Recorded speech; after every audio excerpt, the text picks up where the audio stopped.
Now coming to both the books, I think one of them is the bestsellers now. Mere Yes. Asaan Jhoot. Yeah. I think this looks, and I'm gonna. Of course, he's got a gift for me. So 15 to almost 20, I wrote a lot, and that's why in 21, 22, I was able to come with the first book called Ummeedo ke Pankh. And between 2020 to 24, I've written a lot more, and hence the second book, Mere Asaan Jhoot, came out. So I think the first one has close to around 85, 90 poems. The second one has got more. It's got almost 114, 15 poems, and the structure is different. The first book had poems which are divided a lot more into my initial journey in writing. The second book has got many existential poems. A lot deeper work is there in Mere Asaan Jhoot. And I can quote that, मैं लिखता हूँ क्योंकि ख्याल को बेवजह मन में सोचकर ज़ाया नहीं करते.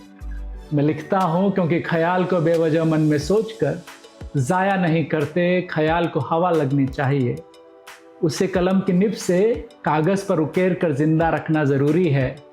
फिर चाहे उस ख्याल की कलम की निब से निभे न निभे. मैं लिखता हूँ क्योंकि ख्याल को बेवजह मन में सोचकर ज़ाया नहीं करता. So yesterday I called him and I told him कि सर आपका पॉडकास्ट करना है. And he told me, अरे मैं कोई सेलिब्रिटी थोड़ी ना हूँ, मैं तो एक झोला का टीचर हूँ, पढ़ाता हूँ, एक्टर हूँ, मुझे क्यों बुला रहे हो पॉडकास्ट में? So I speak about Dr. Dwarika Uniyal. He is the Pro Vice Chancellor at the RV University, actor, author, beautiful author rather, and also a father, a doting father. Sir, आपका बहुत बहुत thank you किया पर. Pleasure, Rashi. Thank you. Pleasure to interact with you. So before we start and go to deeper questions, I would want you to speak about yourself. आप कैसे बैंगलोर तक आए? I believe you belong to Dehradun. So बताइए सबको. Yeah, I'm not even sure where do I belong now. But I was born in Uttarakhand in a place called Roomdhar, which is my village in Tehri Garhwal. And but my father used to work in a public sector company in Rajasthan called Asaan Zinc Limited. So there I ended up spending most of my time. Then for education, I was in between Rajasthan and Gujarat. And then I started my journey in the academia 25 years ago at a place called Maika in Ahmedabad. So from there, I worked in SPGN Bombay, then I went to SPGN Dubai. I then went on to set up a business school in Himachal. Then I helped Naveen Jindal and his group to set up a university called OP Jindal University in Sonipat in Haryana. From there, I moved back to my home state, Uttarakhand, to set up one of Uttarakhand's first IIM called IIM Kashipur. Then I got bored with business school teaching. I went to a Babu school where I went to the IAS Academy, Labasna, and I taught the bureaucrats. And I came back to set up the executive campus for IIM Kashipur. From there, I quit a tenured IIM job. My father still can't understand why I quit a sarkari naukri. But then I moved to university education, liberal arts, and I was dean at FLAME, which is India's first liberal arts university.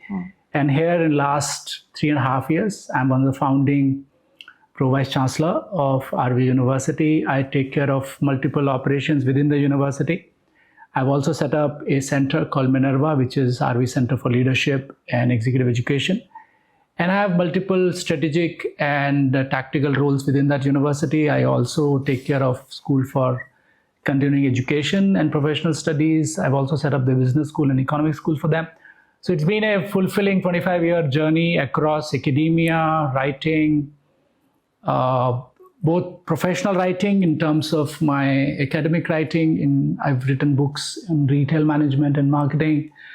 And then last a decade or so, I've gotten back to my creative side of writing Hindi poetry. And that's why you got two books, Ummeedo ke Pankh and Mere Asaan Jhoot. Ummeedo ke Pankh came out in 2022. Mere Asaan Jhoot came out this year. And because of this, I've gotten a bit into advertising, back to a bit of copywriting. That led me to a bit of OTT level acting, and that led me to a bit of theater back in my life. So I've just done a play. So multiple things are happening, and that's been a great journey. Absolutely inspiring and beautiful. Okay, Dr. Uniyal, I want you to tell me the balancing mantra. हम सबसे success मंत्रा तो पूछ लेते हैं. आप balance कैसे करते हो, आप ये बताओ. I think in order to balance, you need to be rooted somewhere. And my anchor is my family. My beautiful wife, who's an artist herself, which means as an artist, you will always try and figure out that what are you thinking. So in our home, we have a environment to create. My son is a budding game designer. He's a filmmaker himself. So all three of us are constantly thinking of creating something, which means our brains are always beyond what we are doing in our workplace, but what is it that new can we think of? And that allows me to balance my work, which is a lot more into administration, academics, and teaching. At the same time, I always have that creative urge to do something. And since I have an environment at home, they provide me that kind of flexibility and openness. Like, for example, last 4 months, every weekend of mine has gone into my theater practice. Because they are creative, because they are, thinking on those lines, they allow me that kind of a thing. If they wouldn't be doing something, they would have said, what are you doing? You should come back home and spend time with us. But they know that that creative journey is important for me. Expression is important. And the urge to create something is important. So I think all three of us are that triangle. And we call ourselves the knowing, doing, the being triangle. I think I'm the knowing triangle in my family, being into academia. My son is a lot more into doing. And my wife is the most spiritual person I've ever met and creative. So I think she's the being of the family. So she's the one who anchors us. And once you have the family who anchors apart from your parents, I think you find that space where you can balance multiple things. It's tough.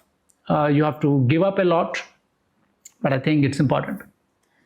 And I totally agree with you. If you have a strong pillar, I think you can it's easier for you to fly. Now, let's talk about Minurva. What is your role? What is the vision? I guess you founded it, right? So what's happening over there? So let me give you a little bit of background. RV institutions are 85-year-old institutions in Bangalore, one of the oldest institutions in Bangalore. We run close to around 25 institutions, right from RV College of Engineering to Dental College to degree colleges to a lot of PU colleges and schools.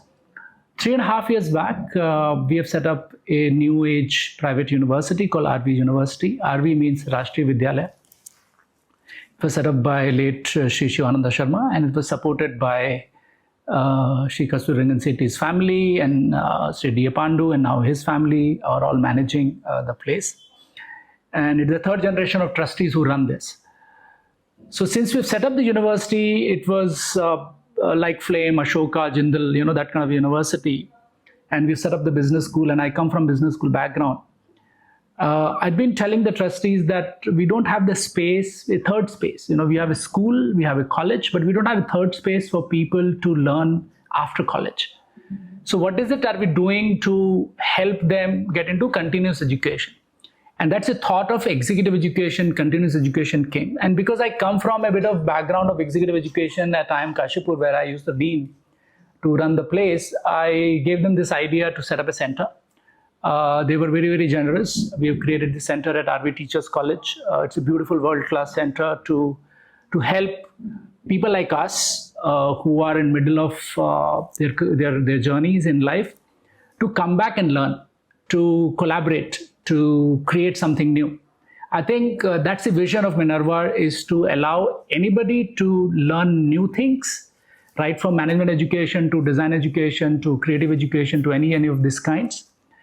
And some of these are important for us. So Minurva is Center for Leadership and Executive Education, where we do a lot of workshops, roundtables. We work with NGOs, CSR institutions.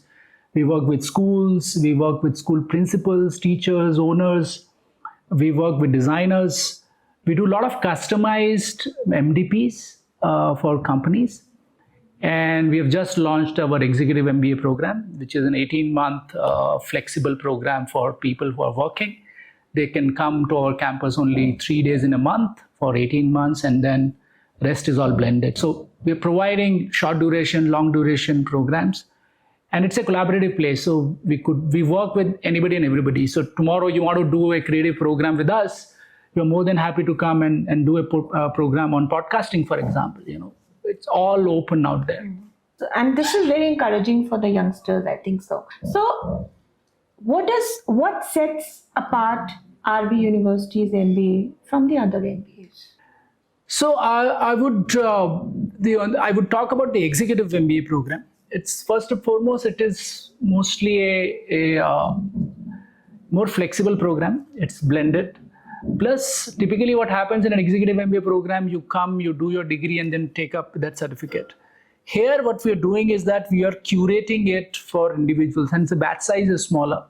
We are bringing people in equal measure from academia as well as from industry, and to make them almost a 500-day transformative journey towards changing themselves. It's not about you just come and do your MBA and then go home. It's about, because you're already working or you want to set up your startup, what is it that we can help you curate that?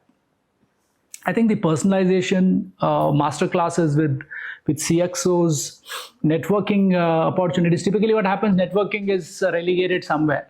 It's very central to our Executive MBA program that we create structures for people to meet as many different sets of people to do that. So I think that's the idea for Executive MBA. Coming to your 2 books. So I know one book you've already done a podcast also Yes. on. I should have done more, but I just couldn't do more. Yeah. We are waiting for that. I know. It's long pending, Rashi. I feel so guilty, not doing the full part of it. I think we have done some 10, 15 episodes of it, but I think we should have done the whole book. Yeah, so we will be doing that for sure, of course. And he has some great listens on Spotify. Now, coming to both the books, I want you to speak about them. I think one of them is the bestsellers now. Yes, the second one. Yeah, so this, no? Mere Asaan Jhoot. Yeah. I think this looks, and I'm gonna, of course, he's got a gift for me. So, so let's hear about. You got both. Yes, so let's hear about both. Yeah, so my writing journey, as you know, started in '84, and for almost 11 years I wrote a lot. But from '95 till 2015, I didn't write anything, hardly anything. I was not reading much. I was not writing much in literature.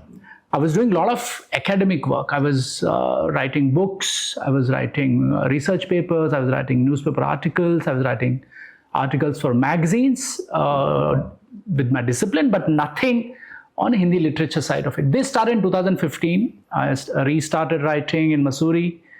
And then 15 to almost 20, I wrote a lot. And that's why in 21, 22, I was able to come with the first book called Ummeedo ke Pankh.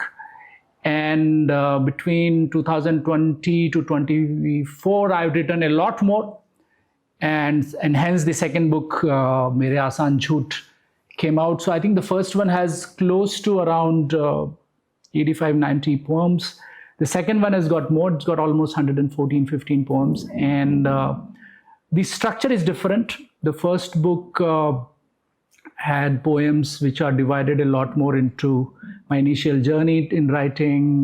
The second book has got many existential poems. A lot deeper work is there in Mere Asaan Jhoot. And because I have an urge to write, I keep saying this multiple times that, and I can quote that, मैं लिखता हूँ क्योंकि ख्याल को बेवजह मन में सोचकर ज़ाया नहीं करते. मैं लिखता हूँ क्योंकि ख्याल को बेवजह मन में सोचकर ज़ाया नहीं करते. ख्याल को हवा लगनी चाहिए. उसे कलम की निब से कागज़ पर उकेर कर जिंदा रखना ज़रूरी है. फिर चाहे उस ख्याल की कलम की निब से निभे न निभे. मैं लिखता हूँ क्योंकि ख्याल को बेवजह मन में सोचकर ज़ाया नहीं करते. So for me writing is passion. Writing एक जुनून है और अपने आप को एक्सप्रेस करने का this is very very important medium for me. And I think this book has got a lot more appreciation. It was published by Prabhat Prakashan, one of my younger sisters, Lipika. She helped me put together the book with Prabhat Prakashan. And I think with the mainstream publisher coming on board, I think that gives you a lot more legitimacy now. Hence the book was released in Kalinga Literature Festival early this year. I would be traveling with this book with the Prabha Foundation, with Kalam and others. So the book has its own journey, and it's got a lot of love from literature world. It's got love from readers. It's got a lot of love from my own students. It's got love from people who are asking me to convert it to a podcast, like you, for example, which I've been doing with you. So I think a lot more possibilities there with this book. And I'm hoping that this leads to multiple other genres. I have to not explored short story. I've written, but I've not published them yet. So maybe a novel. My publisher is saying probably you should start writing a crime novel. That sells. But my journey is just started. I think I'm just 5 to 7 years old in writing journey. So I'm still a youngster here in this world. So a long way to go. And there is something magical. ये जब भी कुछ नया लिखते हैं या कुछ नया करते हैं, पता नहीं हम कैसे आ जाते हैं इनके पास, या हमें बताते भी नहीं है. लेकिन I don't know, there is some connection because I love the names that he gives to his books. मेरे आसान झूठ. कौन सोचेगा? A book is beautiful and I'm going to read it today and I want everybody to buy it, book it. It's available on Amazon and other all platforms. Other platforms, Flipkart. Yeah. And also the Kindle version is available. Yes. Yeah. So go ahead and experience it. It's definitely experiential. One thing, if a teacher writes, definitely it is experiential because उन्होंने वो सब कुछ experience किया होता है जो शायद normal writers नहीं करते हैं, क्योंकि उन्होंने बहुत mindsets को बदला होता है. Now let's do your rapid fire on this. Sure. So what is your all-time favorite book? Bachchan's Madhushala. Okay. And that has really, it's a very lyrical book. It's beautiful. It's very, very philosophical in nature. When we were reading up back then, we didn't realize as much, but that prompted me to fall in love with poetry. I think, so that's one book which has really, really shaped me in my poetic journey. And I think I was a shy person earlier. And I think Dale Carnegie's book, I think everybody reads that book, but I think for me it was very, very useful when I was in grade 7 or 8. It was how to win friends and influence people. I think that was also, it's very childish to look at from that perspective, but I think that book has really impacted me a lot in terms of how I became a lot more overt with my expressions. Okay. And it has helped me. It has helped me a lot more to make friends. Wonderful. Okay, so what is your preferred role? Author, director, or actor? Where you enjoy? I mean, it's most enjoyable for you. I think I've not directed as yet, but I enjoy being a writer more. Okay. Acting is an extension to it, which can give me an expression. I've been acting in front of my classrooms all the time, in front of my students in my classroom, but I think writing gives me a lot more satisfaction. And I want to say that you look like an actor also. I mean, like, आप बोलते हो ऐसे, लेकिन आप दिखते भी हो. Okay, so what is your morning ritual? What's the first thing you do when you wake up?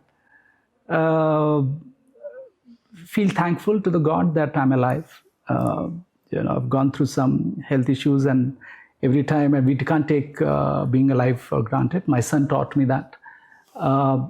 I have a very detailed ritual which lasts almost for 1.5 hours. Okay. I go for a walk and then I come back, and me and my wife jam over yoga. So we have a very elaborate yoga routine. I follow her because she's a better person there. And then we have a very small ritual called Chai Pe Charcha. So मैं और मेरी बीवी बहुत तरीके से एक चाय बनाते हैं एक दूसरे की. बहुत अलग चाय होती है, and I think that's our time, our corner, and we have a window. बाहर गुलमोहर होता है. I think we take care of that, and then of course breakfast and getting ready so for office. I think so, and then yoga, meditation, walk and chai. I think that's our morning routine. एक अच्छा इंसान वो होता है जो अपने परिवार को तो साथ लेके चलता है, पर अपने जीवन साथी के बारे में हमेशा बात करता है. And this is, I think, just vanishing of late in the younger generation. So what's your favorite movie of all time? Guide Guide. by Okay. Devanand. Okay. And You what? notice the red sweater? Okay, now I get it. It's Dev Saab all the way, yeah. Oh. I've seen it like, I don't know, 50 times. And 2 years back, or 1.5 years back, I think it came out in the theater. So me and a friend of mine went and saw that in the big screen. What's your guilty pleasure snack? Dark chocolate. Okay. Being a diabetic, I'm not allowed to eat chocolates, but I still sometimes do that. If you could collaborate with any actor or director, who would it be? So I would have loved to work. I'm very, very young and new in acting, so I would rather not say that anybody who would allow me to work with them. But I think my wish list would have been, of course, Irfan, and I think Manoj Vajpayee. I've met him, and he's an amazing, amazing actor. And I love actors who are actors, not stars. In directors, I am not too sure. Maybe from the past, Vijay Anand, because of his filmography, and Gurudat. In current generation, I think my son's wish list and my wish list is the same. It's Christopher Nolan.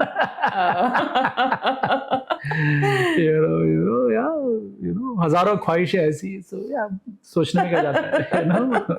He might make us some wax character somewhere in one of his movies in futuristic. We'll stand there and be happy being acting in a Nolan film. We get some stardust. Okay. We love Nolan. Both of us love Nolan. What's your ideal weekend getaway spot? Home. Oh, I don't get enough time to spend with the families. I think we just laze around and staycation. But I'm from Uttarakhand, and Mussoorie is one of my favorite places. And so yeah, just walk around to a good hill station. I think that's a good place. New Zealand is one place I love. My wife's not been there, so she hates me. But yeah, I think Wahahiki Island is one place I would really want to go again and be there. Yeah. Okay. And what's a quote that you live by? I think love, honesty, and empathy. I think that's very, very critical. Sometimes we take it for granted. So in my professional life, one of my professors at Harvard taught me that after every class of yours, come back and ask yourself, would you attend your own classes and pay for it? So that's a benchmark, right? Are you really honest in your profession? Are you putting that kind of an effort? In the personal life, again, he taught us very beautiful one life lesson, which was that if your family could replace you, will they? You always feel that you're indispensable and you take life and relationship for granted. But I think the way you would want to live the life is how my parents have taught me the value system, the kind of life I live with my family. I think for me that is very critical. So, Dr. Dwarika, I would want you to tell us about your future plans. What is coming up? What is new for you now? You're waiting for. Lot many things. I would want to do lot many things. I think I want to work in an ad film. I've been working in the sidelines in terms of copywriting, but I think I've been nudging and pushing my students who run advertising agencies to now act me as an actor. I want to do more theater. I want to write lyrics for films. I've almost done something, but it's still working out. So I want to write music. I would really want to write good film songs. I want to write a novel. I want to write a book called The Accidental Professor about my 25-30 years life journey across 11 cities, 8 institutions, teaching in 55 different institutions. I think I've got a very unique perspective about education. And I would want to talk about it and write about my learnings and my experiences there. And I've been meaning to do a podcast myself. It is called Zindagi Ka Listening Post, where I want to talk just like you're doing, bring interesting people and talk about their lives. 3-4 things are very much, I hope that in next 3 to 4 years I should be able to do. Or maybe a web series, who knows? Yeah, these are the things I'm really interested in. Yeah. So good, he told me that he wants to do a podcast. I think the team is already ready to work with him. Oh yeah, absolutely. Yeah. This is a great setup. Like to use this, hire this. Yeah. हमें तो बस पता चलना चाहिए कोई podcast करना चाहता है हम बस वहीं पहुंच जाते हैं. We are there to help you. So great. So get in touch with him. He has some amazing ideas. He's a great author, great writer, great educationist. He can guide. Also give your career guidance to your child in case you want. He's available. His email ID is available on the post and on the podcast. Get in touch with him. And Dr. Saab, आपका बहुत thanks. Thank you. We can end by one of my poems from the book, and that would be a fitting end to this podcast. I'm so thankful to you that you actually asked me to do this with you, and you've been such a kind person. I just did a documentary. It's a docu-fiction genre on homeless and the mental health of the homeless. It's called Khat, a letter to my home, and this is done by my director Devjani Haldar. I've written poetic narratives, and I've also acted in it. So it will come out soon, and the closing part is somewhere it's linked with a small poem of mine. It's called Band Lifafa. It says like this कि तुम लिखते हो इस तरह कि जिंदगी diary सी बन गई है. तुम लिखते हो इस तरह कि जिंदगी डायरी सी बन गई है. खुली हर पन्ना मानो लम्हा, और फिर उन्हीं में से कुछ फाड़ कर मुझे भेजते हो जो लगे कि खत है. तुम लिखते हो इस तरह कि जिंदगी डायरी सी बन गई है. खुली हर पन्ना मानो लम्हा, और फिर उन्हीं में से कुछ फाड़ कर मुझे भेजते हो जो लगे कि खत है. वही खत जिसके लिफाफे को बंद नहीं किया है तुमने. वो खत जिसके लिफाफे को बंद नहीं किया है तुमने. Thank you. Beautiful. Thank you so much, Dr. Uniyal, for coming on our show, and let's keep the bandhan intact. Thank you. Pleasure.